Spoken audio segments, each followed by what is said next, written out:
Welcome to Pratap classes. दोस्तों, Pratap classes के YouTube channel पर आपका स्वागत है। आज है 7 अगस्त 2026 और 7 अगस्त 2026 के जितने भी इंडिया और वर्ल्ड के जो करंट अफेयर्स की क्वेश्चन बनते हैं, आज उनका अपने डिस्कशन करेंगे। पूरा वीडियो ध्यान से देखना और लास्ट में आपसे क्वेश्चन पूछूंगा जिनके जवाब आपको कमेंट बॉक्स में देना होगा। आज अपने पढ़ेंगे कि भारत ने ओडिशा से अग्नि 4 मिसाइल का परीक्षण किया।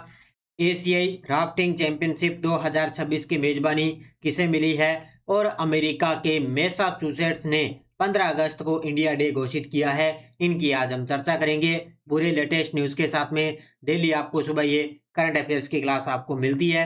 जो भी साथी bank, UPSC, SSC, RS, railway, SI, CET कोई भी एग्जाम हो, उन सभी एग्जाम के लिए डेली आपको ये करंट अफेयर्स की क्लास आपको मिलती रहेगी। तो सभी साथी एक बार करेंगे सेशन को लाइक शेयर। सभी साथियों को प्यार भरा नमस्कार, गुड मॉर्निंग। तो कल सबसे पहले हमने कल 6 अगस्त को हमने क्या पढ़ा? हमने पढ़ा 27 जुलाई से 1 अगस्त 2026 तक साओ पोलो में आयोजित बीडब्ल्यूएफ पेरा वर्ल्ड सर्किट के ब्राजील पेरा बैडमिंटन इंटरनेशनल 2026 के अंदर भारतीय पेरा बैडमिंटन दल ने कुल कितने पदक जीते? 22 पदक जीते। 9 स्वर्ण, 6 रजत और 7 कांस्य। भारत की 2026 की ब्रिक्स अध्यक्षता के तहत 13वीं ब्रिक्स शिक्षा मंत्रियों की बैठक और तीसरी ब्रिक्स वरिष्ठ अधिकारियों की बैठक का आयोजन कब और कहाँ हुआ? तो ये 5 से 7 अगस्त 2026 भुवनेश्वर में। भारत सरकार के रसायन व उर्वरक मंत्रालय के औषधि विभाग द्वारा भारतीय वाणिज्यिक और उद्योग महासंघ फिक्की के सहयोग से इंडिया मेडिकल डिवाइस 2026 के 9वें संस्करण का आयोजन कब और कहाँ किया जाएगा? तो 7 से 8 अगस्त 2026 को नई दिल्ली में। स्वदेशी एमए 104 सेल लाइन आधारित जीवित शीनित अफ्रीकी स्वाइन फीवर वैक्सीन का विकास किस संस्था ने किया? तो आईसीएआर और एनआईएचएसएडी, ये अपने भोपाल की एक राष्ट्रीय पशु संस्था है, उसके द्वारा ये इस वैक्सीन का विकास किया गया। भारत की पहली फ्लाइट हेरिटेज प्राप्त करने वाली स्वदेशी सैटेलाइट बैटरी पावर बैंक 50 किस स्टार्टअप द्वारा विकसित की गई? तो टेक मी टू स्पेस के द्वारा। भारत ने 2031-32 तक अपनी स्थापित विद्युत क्षमता उत्पादन को कितने गीगावाट तक बढ़ाने का लक्ष्य रखा? 874 गीगावाट। और मिशन दृष्टि क्या है? ये विश्व का पहला ऑप्टिकल सिंथेटिक अपर्चर रडार उपग्रह है जो एक ही स्थान की ऑप्टिकल मल्टी स्पेक्ट्रल तथा एसआर छवियां एक साथ प्राप्त कर सकता है। तो ये कल हमने इनके डिटेल हमने अच्छे तरीके से पढ़ लिया। इसका टेस्ट आपको डेली इस ऑल इन वन की टेस्ट सीरीज में आपको मिल जाता है।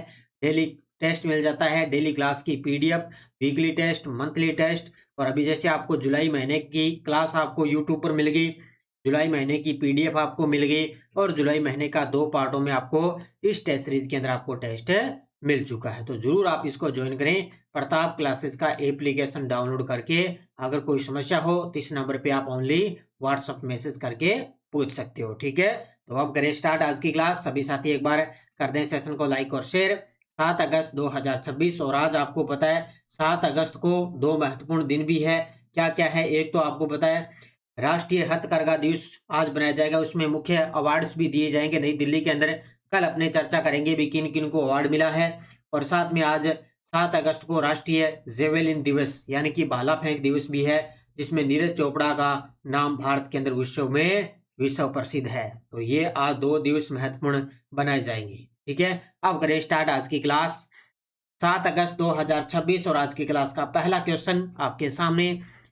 6 अगस्त 2026 को भारत ने ओडिशा के चांदीपुर स्थित इंटीग्रेटेड टेस्ट रेंज से किस मध्यम दूरी की बैलिस्टिक मिसाइल का सफल परीक्षण किया है? ये देखो आपके सामने तस्वीर में कौन सी मिसाइल? अग्नि 4। किसका परीक्षण किया है? अग्नि 4 का। तारीख याद रखना, 6 अगस्त को भारत ने उड़ीसा के चांदीपुर से इंटीग्रेटेड टेस्ट रेंज से अग्नि 4 दूरी की जो मिसाइल है, बैलिस्टिक्स मिसाइल, उसका परीक्षण किया है। गजब का प्रश्न है।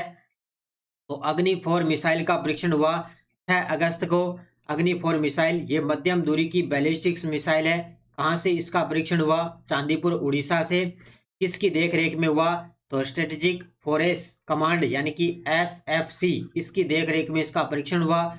और अग्नि 4 की अगर मारक क्षमता की बात करें तो 4000 किलोमीटर इसकी मारक क्षमता है और सभी तकनीकी और परिचालन मानक सफलतापूर्वक इसके पूरे किए जा चुके हैं। बस इतनी याद रखनी है आपको, ज़्यादा इनकी कोई और डिटेल नहीं है, बस फिलहाल आपको इतना ही क्वेश्चन आपको याद है रखना है।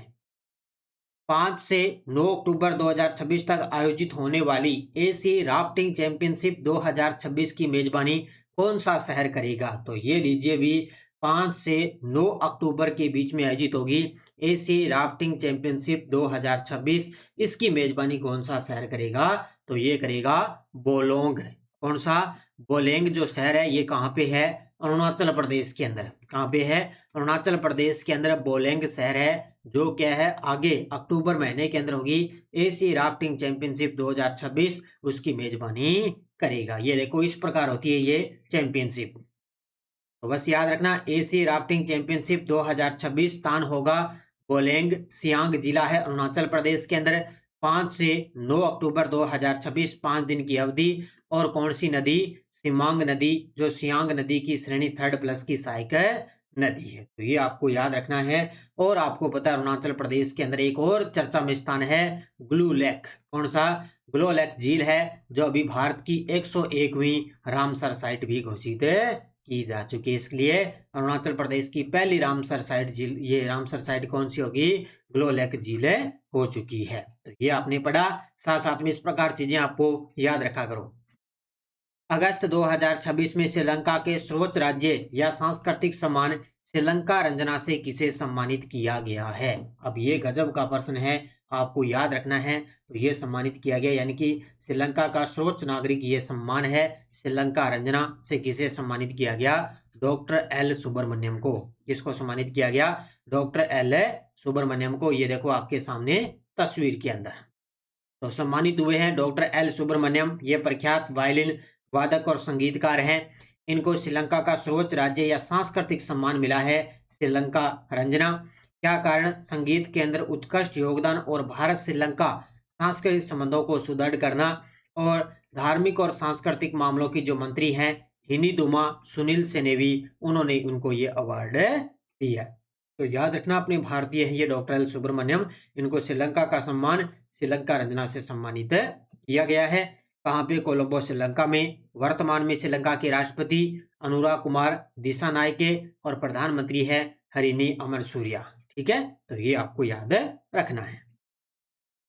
नेक्स्ट क्वेश्चन, कैबिनेट नियुक्ति समिति ने अगस्त 2026 के अंदर किन 2 वरिष्ठ अधिकारियों के कार्यकाल के अंदर 1 वर्ष का विस्तार स्वीकृत कर दिया है? इस प्रकार के अगर कोई भी व्यक्ति है, कोई भी है, तो उसके अगर कार्यकाल में अगर विस्तार कर दिया तो आपको वो याद रखना है, 1 वर्ष का विस्तार किया है। एक तो डॉक्टर टीवी सोमनाथन और एक है गोविंद मोहन।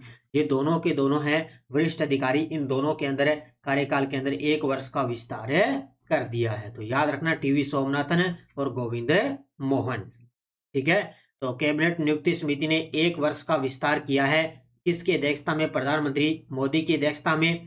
कैबिनेट सचिव है डॉक्टर टीवी सोमनाथन, इनका विस्तार कर दिया 30 अगस्त 2027 तक। और केंद्रीय गृह सचिव गोविंद मोहन का विस्तार कर दिया 22 अगस्त 2027 तक। तो ये आपको याद रखना है अच्छे तरीके से, क्योंकि जो जिस व्यक्ति के अंदर कोई कार्यकाल के अंदर विस्तार कर दिया तो वो चर्चा में व्यक्ति आ जाता है। ठीक है, याद रखना। अमेरिका के किस राज्य की गवर्नर मोरा हिल्ली ने 15 अगस्त को आधिकारिक रूप से इंडिया डे यानी कि भारत दिवस घोषित किया है? तो आ रही है 15 अगस्त 2026। 15 अगस्त को अपने स्वतंत्रता दिवस मनाएंगे पूरे देश के अंदर। तो वहां पे अमेरिका की किस राज्य की गवर्नर मोरा हिल्ली ने 15 अगस्त को इंडिया डे घोषित किया? तो वो है मैसाचुसेट्स ने। किसने? अमेरिका के अंदर एक राज्य है मैसाचुसेट्स, उसने वहां की गवर्नर है मोरा हिल्ली, उसने 15 अगस्त को भारत दिवस घोषित कर दिया। ठीक है, तो राज्य कौन सा? मैसाचुसेट्स अमेरिका का है। इसने 15 अगस्त को इंडिया डे यानी कि भारत दिवस घोषित कर दिया है। यहाँ बोस्टन की मेयर कौन है? मिशेल वू ने भी 15 अगस्त को इंडिया डे के रूप में मनाने की घोषणा की है। यानी कि मैसाचुसेट्स की जो गवर्नर है वो है मोरा हिल्ली, और बोस्टन की जो मेयर है वो है मिशेल वू ने। उसने भी 15 अगस्त को इंडिया डे के रूप में मनाने की घोषणा की। विशेष अवसर बोस्टन के अंदर नए भारतीय वाणिज्यिक दूतावास के उद्घाटन का स्वागत हुआ है। और साथ में कार्यक्रम हुआ सेल बोस्टन 250 के तहत भारतीय नौसेना के INS सुदर्शनी की यात्रा का स्वागत भी किया गया था, इसलिए INS सुदर्शनी चर्चा में है। तो याद रखना अच्छे तरीके से, बड़ गजब का प्रश्न है ये। रैंडस्टैंड एम्प्लॉयर ब्रांड रिसर्च 2026 के अनुसार भारत का सबसे आकर्षक नियोक्ता कौन सा बन चुका है, यानी कि एम्प्लॉयर ब्रांड कौन सा बन चुका है। तो आप तस्वीर के अंदर देख सकते हो, तो वो है कौन सा, गूगल। कौन सा बन चुका है, रैंडस्टैंड एम्प्लॉयर ब्रांड रिसर्च 2026 के अनुसार भारत का सबसे जो आकर्षक नियोक्ता जो ब्रांड है वो गूगल बन चुका है। कौन सा बन चुका है, गूगल। और दूसरा स्थान किसका है, टाटा समूह का। दूसरा किसका है, 2 नंबर पे टाटा, पहले नंबर पे गूगल और 3 नंबर पे अमेजॉन। देखो, तो रिपोर्ट आई है रैंडस्टैंड एम्प्लॉयर ब्रांड रिसर्च 2026 की। इसके अंदर भारत का सबसे आकर्षक नियोक्ता है गूगल, प्रथम स्थान पे है। दूसरा स्थान है टाटा समूह का और तीसरा स्थान अमेजॉन का। क्या सुधार, क्या आधार है, संगठनात्मक संस्कृति, करियर विकास और कार्यस्थल में लचीलापन, ये मुख्य आधार देखा गया है। उसी के अकॉर्डिंग सबसे भारत का आकर्षक नियोक्ता बन चुका है गूगल। याद रखना, गूगल, 2 नंबर पे टाटा, 3 नंबर पे अमेजॉन। भारत ने मनोरंजन के माध्यम से पर्यटन को बढ़ावा देने के लिए इनक्रेडिबल इंडिया पोर्टल पर कौन सा नया अनुभाग लॉन्च किया है। तो ये भी गजब का प्रश्न है। तो भारत ने मनोरंजन के माध्यम से पर्यटन को बढ़ावा देने के लिए इनक्रेडिबल इंडिया पोर्टल पर कौन सा नया अनुभाग लॉन्च किया है। तो वो है नेटफ्लिक्स पर जैसा देखा गया, ये लॉन्च किया। अभी ये नाम ये इसी प्रकार का, नेटफ्लिक्स पर जैसा देखा गया, ये इंडिया पोर्टल पर अनुभाग एक नया लॉन्च किया है। किसने, पर्यटन को बढ़ावा देने के लिए किसने, भारत ने। तो पहल कौन सी है, इनक्रेडिबल इंडिया पोर्टल पर NCN on Netflix section launch, यानी कि इंग्लिश में पूछे तो as seen on Netflix section launch, यानी कि नेटफ्लिक्स पर जैसा देखा गया। कब लॉन्च हुआ, 5 अगस्त को। कौन सा मंत्रालय, संस्कृति मंत्रालय और पर्यटन मंत्रालय के तहत इसको लॉन्च किया गया। सहयोगी है इसका नेटफ्लिक्स इंडिया। इसमें क्या उद्देश्य है, फिल्म प्रेरित पर्यटन को बढ़ावा देना और भारत की सांस्कृतिक विरासत व पर्यटन स्थलों को का वैश्विक प्रचार करना, ये इसका मुख्य उद्देश्य है। तो याद रखना अच्छे तरीके से, ठीक है। अब देखो आपके सामने वन लाइनर करंट। पहला है, RBI की मौद्रिक नीति समिति ने 5 अगस्त 2026 को घोषित द्विमासिक समीक्षा में रेपो रेट को 5.25% पर अपरिवर्तित रखा है। अभी मैंने जो SI के लिए री एग्जाम के लिए इंडियन इकोनॉमिक जो क्लासें करवाई है, उसके अंदर मैंने रेपो रेट करवा दी आपके लिए 5.25% पर अपरिवर्तित रखा। जम्मू कश्मीर के राजौरी जिले की सदियों पुरानी ऐतिहासिक है भैरव यात्रा को आधिकारिक तौर पर भारत की राष्ट्रीय अमूर्त सांस्कृतिक विरासत सूची में जुलाई 2026 में शामिल किया गया। इंडिया के विकेट कीपर बल्लेबाज जोस बटलर ने T20 क्रिकेट में सर्वोच्च रन बनाने का रिकॉर्ड बनाकर क्रिकेट इतिहास में अपना नाम दर्ज करवाया। और इसके अलावा याद रखना, गृह मंत्रालय ने वरिष्ठ IAS अधिकारी मनोज कुमार द्विवेदी को नई दिल्ली नगर परिषद का नया अध्यक्ष नियुक्त किया गया।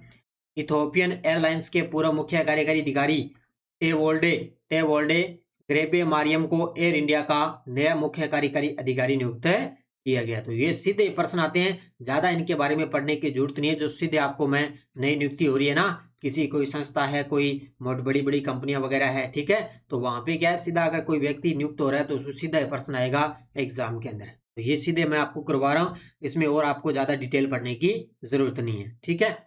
और ये टेलीग्राम ग्रुप है, कोई सूचना, कोई लिंक, कोई नोटिफिकेशन, सब आपको टेलीग्राम पे सूचना मिल जाती है। पिछले वीडियो का क्वेश्चन क्या था, ग्लो लेक को रामसर साइट घोषित किया गया, किस राज्य के अंदर है, अरुणाचल प्रदेश के अंदर। भारत की 101वीं रामसर साइट घोषित हुई है। बहुत सारे विद्यार्थियों ने बड़ी गजब के जवाब दिए, उन सभी को बहुत बहुत शुभकामनाएं। अब देखो क्वेश्चन फॉर यू आपके सामने, वर्ष 2026 का कोष पर विक्रम साराभाई पदक किसे प्रदान किया गया। Annapoorani Subramaniam, Gagandeep Kong, Tessy Thoms, Ritu करिदल। इसका जवाब आपको कमेंट बॉक्स में देना है। और यस्टरडे डोज क्या थी, भारत में सबसे बड़ी सिंचाई परियोजना जिसमें स्प्रिंकलर सिंचाई प्रणाली अनिवार्य रखी गई, नर्मदा नहर सिंचाई परियोजना। झारखंड के अंदर बराकर नदी पे कौन सा बांध है, तिलिया बांध। भारत में प्रायद्वीप के उत्तर पूर्वी भाग और हिमालय और शिवालिक के गिरिपादीय भाग में कौन से किस प्रकार के वन पाए जाते हैं। तो उष्ण कटिबंधीय आर्द्र पतझड़ वन। अरेबिका, रोबोस्टा और लिबेरिस्का किस्मों का संबंध किससे है, यह है कहवा फसल से, ठीक है। अब ये कोई कल एक साथी ने कहा कि सर आप पीछे इंडियन ज्योग्राफी करवाया करो, और भी ये मैं क्या करवा रहा हूँ आपके सामने है, ये RAS, SI, CAT किसी भी एग्जाम है, सभी के लिए ये क्वेश्चन आपके लिए रामबाण साबित है। ठीक है, अब देखो नेक्स्ट डोज आपके लिए क्या है। अब आपको झील दी हुई और राज्य बताना है कि भीमताल झील किस राज्य में है, पुलिकट झील किस राज्य में है, लोकटक झील किस राज्य में है, रूपकुंड कहाँ पे है और अष्टमुदी झील कहाँ पे है। ये टॉपिक आपके CET के अंदर दिया हुआ है कि झीलों का टॉपिक है दोनों ग्रेजुएशन लेवल के अंदर। ठीक है, 12वीं और ग्रेजुएशन दोनों के अंदर है, झीलों का टॉपिक दिया हुआ है, वहां पे आपको झील याद रखनी है कौन से राज्य के अंदर है। ठीक है, तो 5 झील है आपके सामने, राज्य आपको बताने हैं। ठीक है, आपके लिए। और ये SI 2021 की अपनी री एग्जाम की करंट अफेयर्स की टेस्ट सीरीज है। अब जो भी मैं आपके क्लासें दे रहा हूँ इसके अंदर कल मैंने PDF डाल दी, वो बजट वाली और जो मैंने आपको करवाई थी राजकोषीय घाटा वाली, इसके अलावा चर्चित व्यक्ति करवाए। आज आपको मैं करवाऊंगा प्रमुख युद्धाभ्यास, प्रमुख है युद्धाभ्यास। ठीक है, और CAT के 10+ मॉडल पेपर टेस्ट चल रहे हैं, 3 मॉडल पेपर अपलोड हो चुके हैं इसके अंदर, और लगभग इस महीने तक आपको 10 मॉडल पेपर है मिल जाएंगे। और RAS प्री की करंट अफेयर्स की टेस्ट सीरीज है, CAT की करंट अफेयर्स की टेस्ट सीरीज है, इनको लेके आप अच्छे तरीके से ध्यान कर सकते हैं। तो सभी साथी करेंगे वीडियो को जाते जाते लाइक शेयर, लगातार आपको करंट अफेयर्स की क्लास डेली आपको मिलती रहेगी। धन्यवाद, जय हिंद, जय भारत, जय राजस्थान।